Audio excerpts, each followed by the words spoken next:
All right, Facebook founder and Meta CEO Mark Zuckerberg met with President Trump last week. This is as big tech is trying to understand the incoming president's approach to their industry during his second term. Let's bring in someone who's going to play a major role in that, Brendan Carr, FCC commissioner, and Trump's pick to lead the agency. Good morning, and thank you so much for being here. You know, you look at Elon Musk and his role with President Donald Trump, but also how he bought X as a game changer to protect free speech. And you look at Google and Amazon and Apple, Facebook, the role that they have played, not only in the last election, but also in this election. What will you do to make sure that the playing field is level and that big tech doesn't have the same grip on speech that it once did?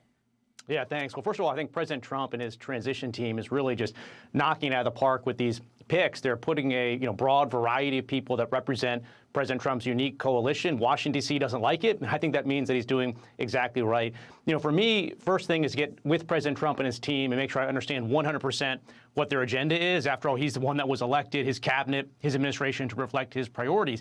But as you noted, combating tech censorship is going to be one of the top priorities for me. You know, we need to restore Americans' right to free speech. And you mentioned Facebook and other companies.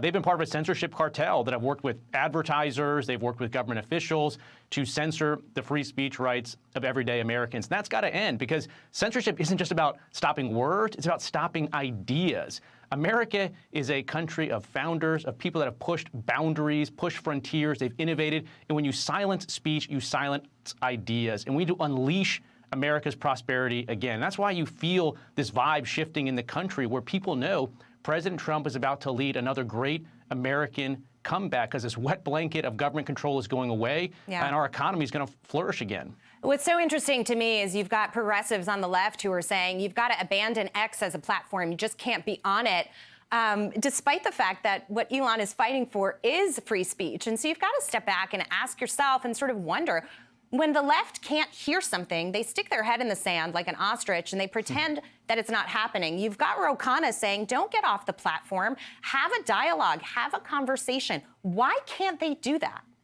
Yeah, well, I think Ro Khanna's right about that. You know, free speech, diversity of opinion, those are the bedrocks of democracy. And look, when you look at the mass media in general right now, trust is at an all-time low. It wasn't that long ago, as a historical matter, that trust in mass media, that was the most trusted institution out there. But just look now, Jeff Bezos has an op-ed out talking about how trust in media has absolutely cratered. And the problem, to your point, is that people continue to try to move into these silos and they don't want to engage in robust exchange of ideas.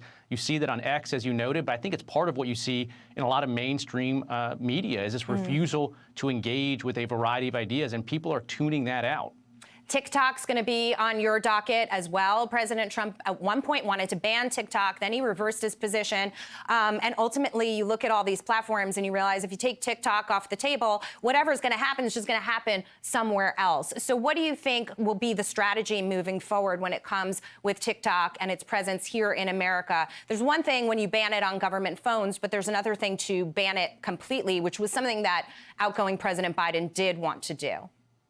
Yeah, look, that particular issue is in the court system at this point, and we'll see how that plays out, and we'll see the actions that President Trump takes on that. I think we're all going to follow President Trump's lead on that one. But what's clear is we need a lot more competition. You know, we need more competition to Facebook.